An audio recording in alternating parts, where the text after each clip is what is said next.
President Muhammadu Buhari has performed the official groundbreaking ceremony of the new ECOWAS headquarters complex, also known as the Eye of West Africa, to be constructed by the Chinese government. Buhari declared that the edifice, which comes in the aftermath of engagement and agreement between the People's Republic of China and ECOWAS, was envisioned as an all-inclusive architectural phenomenon, will strengthen the brotherhood of African countries.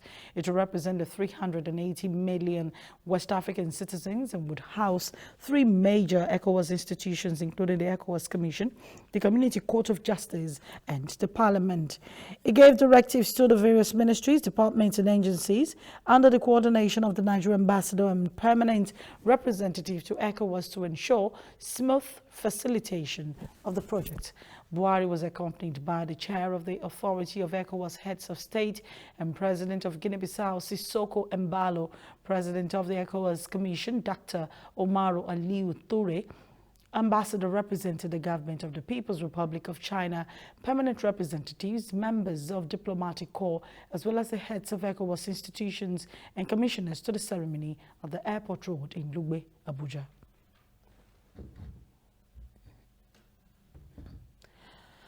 The attack on offices of the INEC, Independent National Electoral Commission, continued on Sunday as hoodlums again attacked the Commission's office in Oru West local government area of Imo State. Attacks on INEC offices in Imo have become recurrent, with the last being the December 1st destruction of its office in Olu local government area of the state. INEC National Commissioner in charge of Information and Voter Education Committee, Festus Okoye, said the attack was the 7th of such on its facilities in 5 states of the Federation in the last 4 months. According to him, the Resident Electoral Commission REC for Imo State Professor Sylvia Agu had reported that INEC's office in Oru West local government area was attacked at about 4 a.m. today, the 4th of December. And in another development, the Center for Anti-Corruption and Open Leadership, CACOL, in collaboration with the Civil Society Legislative Advocacy Center, CISLAC, has urged all security agencies to collaborate together in order to make the 2023 general elections a free and a fair one. The chairman of the Center for Anti-Corruption and Open Leadership, Debo Adeniro, made the call during the consultative meeting with security agencies themed prioritizing anti-corruption and accountability issues during the 2023 upcoming election in Lagos, that every security agency must collaborate with the police in order to have a free and fair general election. He noted that everybody has a role in upholding the security of their country, and everyone should consider how important the result of the 2023 general election will affect them in the next 4 years.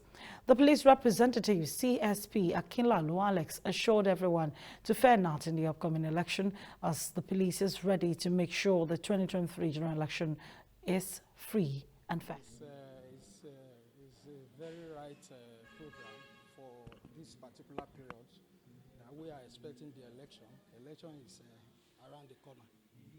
So I think it's appropriate. It's a good program.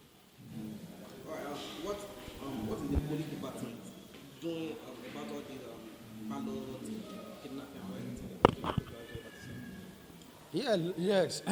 Like my colleague have rightly said during the program, the role of the police still remains the role of the police, protection of lives and property, and we are quite prepared. If you have been listening to the speech of the IGP and the Commissioner of Police, Lagos State Command to be precise, you can see the level of preparedness for the election. And I can assure I am this year's Edwin Edoziem. I'm representing Lagos State Neighborhood Safety Corps, Ikeja Division. Lagos State. It has been a fantastic one. Right now, we are having election. Election is coming up by next year. So I think there are up and doing that in time of information that we need to do more, and at least to do our best and to make sure that the Lagos is safer in terms of information gathering, at least to give information to relevant. The role of the army, as you all know, is to support the Nigerian police before, during and after the election.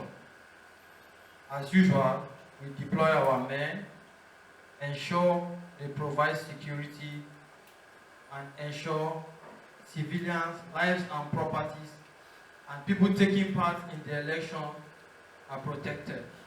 Basically, that's what we do. Any other tax that comes. Now, operatives of the National Drug Law Enforcement Agency (NDLEA) have arrested a 60-year-old grandmother and a pregnant woman among those busted during an interdiction operation. Spokesman of the agency, Femi Babafemi, said this during the operation. 5,527.15 kilograms of meth and cannabis sativa, as well as about 132,090 tablets of tramadol and 2,000 bottles of codeine were seized by NDLEA officers across 5 states and the Federal Capital Territory in the past week. The grandmother, Ibinosun Sandra Hester, was arrested in Ibadan, Oyo State, in a follow-up operation following the seizure of a 5.5 kilogram loud variant of cannabis imported into the country from South Africa. In a related development, NDLEA operatives also on Saturday, 26th of November, intercepted 1.4 kilograms of meth concealed inside custard tins packed among cosmetics and foodstuff going to Brazil via Doha on a Qatar Airways flight. And the Socio-Economic Rights and Accountability Project SERAP has filed a lawsuit against President Muhammadu Buhari over the failure to probe the spending of trillions of ecological funds by governments at all levels, federal, state and local governments from 2001 to date, and to ensure prosecution of suspected perpetrators of corruption and mismanagement of public funds. Joining the suit are respondents the Attorney General of the Federation, Abubakar Malami, Secretary to the Government of the Federation, Bas Mustafa. In the suit filed at the Federal High Court, Lagos, SERAP is seeking the court to direct and compel Buhari to promptly and thoroughly investigate the spending of ecological fund by governments at the federal, the state and local government levels from 2001 to date. SERAP is also seeking the court to direct President Muhammadu Buhari to ensure the suspected perpetrators of corruption and mismanagement of trillions of ecological funds are promptly brought to justice and the missing public funds fully recovered. Meanwhile, SERAP has presented its latest report on strengthening the rule of law in the country, Human and Labour Rights Index perspective in the hotel in Lagos. Now, discussion on the report tags strengthening the rule of law in Nigeria through African Growth Opportunity Act, AGOA. The Human and Labour Rights Index perspective focused on the latest findings on the report and proposed a plan of action on how to address the issues raised and documented in the report. A lead research consultant, Leonard Ugbaja, who presented, stressed the importance of the understanding of the trade and human rights nexus, adding that two systems operate separately under the international system. The representative of the National Human Rights Commission, while appreciating the robust relationship that exists between the Commission and SERAP, said the NHRC, the National Human Rights Commission, does a lot in ensuring that the rights of Nigerians are protected. Understand that it is not enough to get your PVC to vote as part of democracy. Elections are just a part of the democratic process. It is good to get your PVC to vote. But before the elections, during the 3 and after the elections, governance must continue. And that is why as part of this electioneering process, we should learn to engage with issues that would frame governance, both now and after the elections. Of course, naturally, these should be issues that that is beyond the pedestrian politics, tribe, religion, or all that sorts. There should be issues of the economy, of security, infrastructure. Those kind of issues should drive the conversations as we go towards elections and then after the elections. We're discussing politics sits at the center of it, because whether a government is doing well or not doing well, it's a question of politics, the question of who occupies the place. In the first place, if a country was living up to its responsibilities in terms of human rights and labor rights, you wouldn't need an instrument like the AGOA to put pressure on the country to do the right thing. So yes, at the end of the day, the message is that we need the right people to occupy the positions of governance, because when you have the right people there who are doing the right thing, you don't need an external body or any external instrument, to tell you to do the right thing, So that's the way it is. So we need capable hands. We need people who know what they are doing, and we need people. Combating the issue of child labor and abuse of child's rights, human rights. That one of the planks will be there must be deliberate attempts to enlighten the public. No matter what seminars and interactive sessions we hold, if the public out there are not aware of the steps and the remedial steps they need to take, it will be an exercise in futility. There should be an enlightenment campaign that the trader out there knows what to do when there is an abuse of his right by security agencies. When one encounters a child of 9, 10 years trading on the street, the person should know what procedures to use. There should be institutional framework that will be free of charge and easily accessible to the public for that to be done. The Nigeria Conservation Foundation, NCF, has expressed commitment to effective implementation of the Strategic Action Plan 2021 to 2025, aimed at ensuring that people prosper while living in harmony with the nature.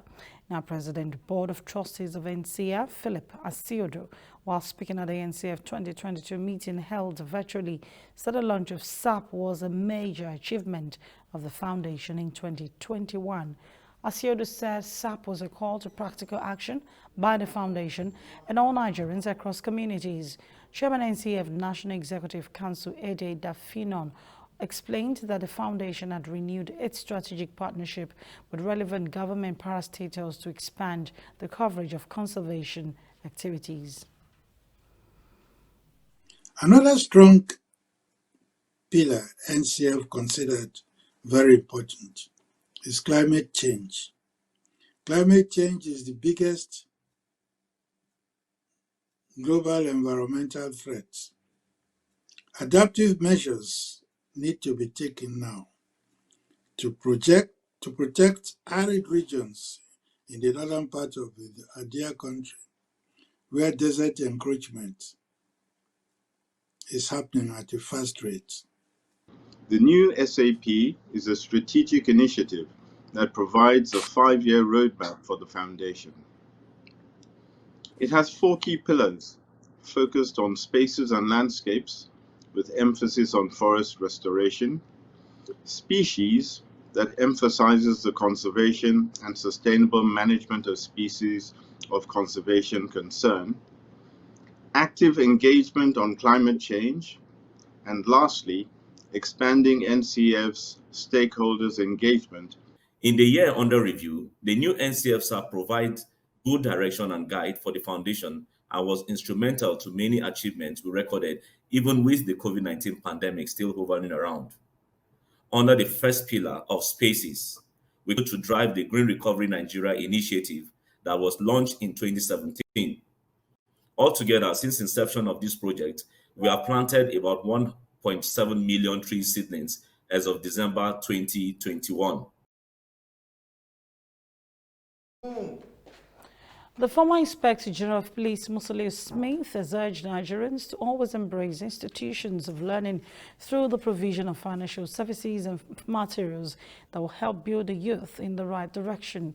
Speaking at the official unveiling of Majma Training and Research Institute and graduation of pioneer postgraduate students in Lagos on Sunday, Smith said there are many students who do not have the capacity financially to attain their goals. Such students would need both moral and financial support. Our correspondent Abiola Ismail completes the story. In a bid to champion the cause of Islamic evangelism in a modern way, change the narratives of expression, and organize teaching and research into the Arabic language, form the coming on board of an institution that will combine all the activities under one umbrella of Majma Lagos. Majma Lagos, established some years ago, is aimed at impacting knowledge and give scholarships to prospective Nigerian Muslim students who are willing to broaden their knowledge in Arabic studies. Speaking at the official unveiling of Majma Training and Research Institute and graduation of pioneer postgraduate students, On Sunday, the Lagos State Deputy Governor Obafemi Hamzat, who was represented by the Commissioner for Science and Technology, Akim Pham, explained that the introduction of Majma Institute will not only enhance the propagation of Islam, it will also develop the knowledge of Arabic language among Muslims. Nursing today is graduating people that will propagate the cause of Islam to many generations to come. And this is very important because, it's organized by an institute that is not only prepared to train people, but also to do research, which is to find out more about the knowledge and also apply new techniques in teaching the people. The chairman of the occasion, former Inspector General of Police, Muslim Smith, urged the students to aspire for more education so as to be a good ambassador of the institute. He stated that there are more than enough brilliant students who might not have the financial muscle to further their education in research and training in Arabic. As he said, Majma Lagos will continue to help them to attain their dreams. So it's not only for the sake of the religion, but I think globally it's very important that we should have knowledge. Even if we can't speak fluently, we should be in a position to have little discussion with people from those countries. And our children who have gone there and those who are going to go in future, it's going to be it's helping them. His Excellency Professor Azad Salama says the collaboration will be sustained so as to help Nigerian students to acquire more knowledge and scholarship in Arabic language. And I would like to congratulate the Mujamma for the efforts which they are doing. Actually, they are doing a very good job here. That's why we in the Association of Arab Universities said that let us help them in what they are doing. So we cooperated with them actually in training some of their students in one of the famous Jordanian universities, and we hope that this relationship will continue in the future, inshallah. Other speakers, including Nigeria Muiz Banire, urge everyone to embrace the institute and assist it to achieve its set goals. Learn the language of their religion and able to appreciate the import of most of the provision contained not only in the Quran but the Hadith, but a lot of fiqh, and be able to arrive at the appropriate conclusion. So it's an important tool. It's a tool of our religion. And beyond that, like I said in my remark, it's now a tool of international communication and commerce. So one is always an advantage if one is able to communicate in Arabic. One is to propagate Islam. Two, and to see that our people are educated. The emphasis is on education. Without education, we cannot move forward. That's why we are here today to support morally and financially this event. I really appreciate what they are doing today, but my envy is that I haven't seen a woman out of the graduates. Rufai has been our son for a long time. I congratulate him very much for doing the work of Allah, and I wish him more encouragement in Islam. The coordinator of Majma Training and Research Institute Lagos, Sahid Ahmed Rufai, says the coming of the institute was to bridge gaps where Muslims can acquire more knowledge and understanding of Arabic language. The high point of the event was the issuance of certificates to the 10 graduating students and award of recognition to some organizations and personalities. Abiola Ismail, MITV News. Now we'll take a break. When we come back, we'll bring you stories from the foreign scene. Gbogbo Èkó àkété ire ni ọmọ ìlú ní gómìnà kan ìṣẹ̀yà Jídé Adédìródé ọpọlọ òfin líle máṣùmátọ̀ ó tó gẹ́ jàǹdódé ọmọ Èkó ṣe kò kárámá nílùú Èkó mọ́. Àbí Èkó wa kọ́ rèé tí gbogbo wa jẹ́ alẹ́nu lọ́rọ̀ nígbà kan kíkú kun Èkó lọ́dà ò tó wọn à ń jó sí dandan ní ìfọ̀kànbalẹ̀ ará ìlú. Dr. Ọlájídé Adédìran kájú ẹ̀ jàǹdó for governor kí gbogbo ọ̀nà ṣe rìn fọ́kọ̀ ọrọ̀ ajé tí ò ní pákánleke. Ẹ jẹ́ ká fi ìbò dídì gbara wa lọ́wọ́ ogun gbódò ńrọ́ṣọ. Ẹ jẹ́ ká gbárùkù ti Dr. Jídé Adédìran àti Fúnkẹ́ Akíndélé sí ipò gómìnà ìpínlẹ̀ Èkó àti igbákejì lábẹ́ àsíá ẹgbẹ́ òṣèlú PDP fún ìdàgbàsókè àti ìlọsíwájú tó péye. Vote Jandor for Lagos Governor 2023. PDP Power to the people. Àwọn Friends of Lagos ló ṣe onígbọ̀wọ́ ìkéde yìí.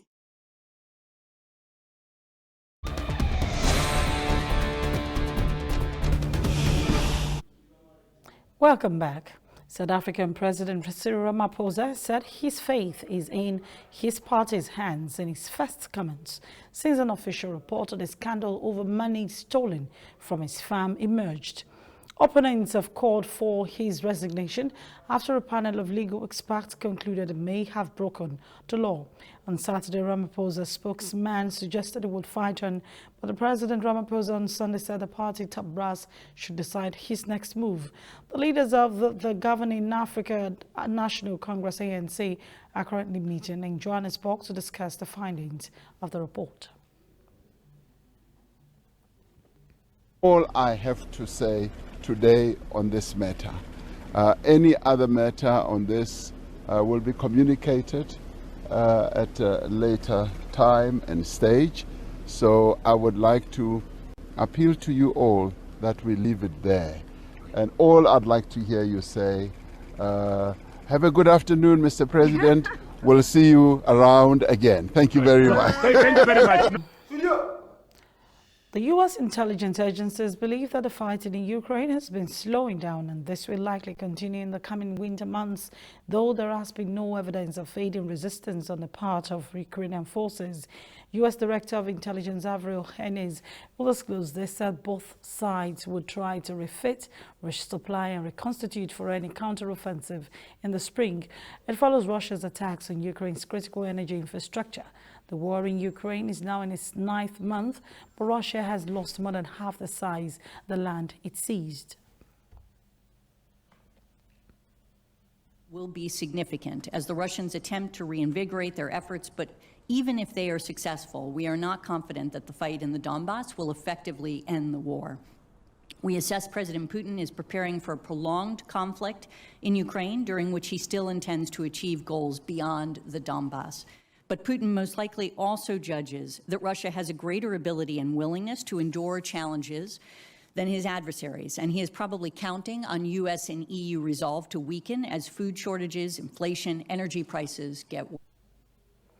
Israeli warplanes have attacked sites in the Gaza Strip after a rocket landed in southern Israel as tensions reached boiling point in the occupied West Bank, where 10 Palestinians have been killed by Israeli forces since last week. The Israeli military said the air raids in the early hours of Sunday targeted a weapons manufacturing facility and an underground tunnel belonging to the Hamas.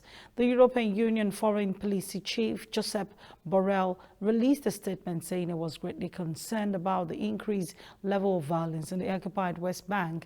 The Palestinian Foreign Ministry condemned the shooting of Mufleh as tantamount to an execution, and the Palestinian activists and social media users are using the hashtag Huwara execution in Arabic, calling for a response to crimes by Israeli forces.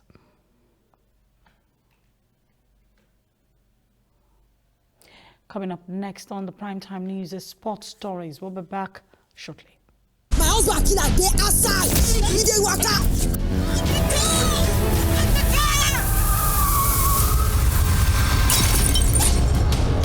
Passion and ambition. Look at the way my boss was looking at you. I'm maybe someone. Incessant crime and deceit. I tell you, don't get go what's past corridor. 400,000. Intertwined in the corridors of power. I know you killed GPT and set him up. On and off the streets. Hey, don't try to be smart with me. I'm an officer of the law. Covenant. Showing weekdays at 8 p.m. WAT on Africa Magic Showcase.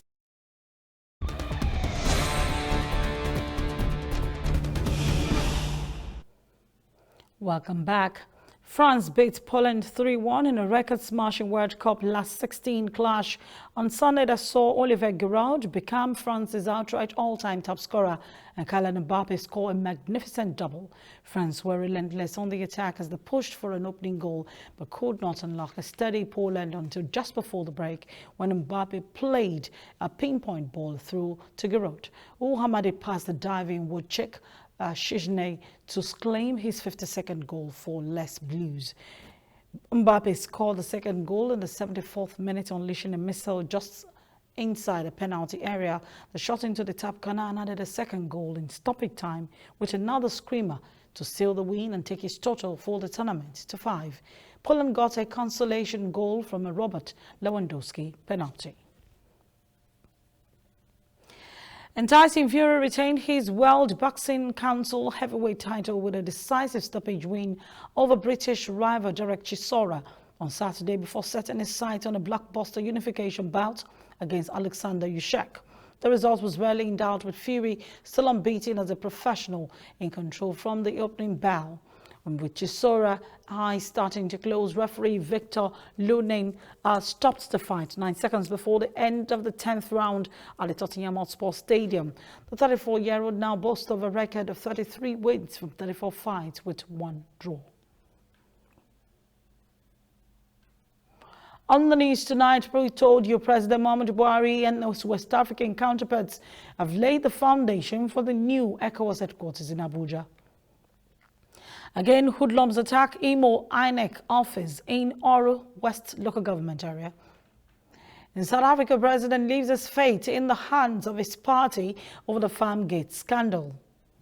And talking sports, France has qualified for the Qatar 2022 World Cup quarterfinals.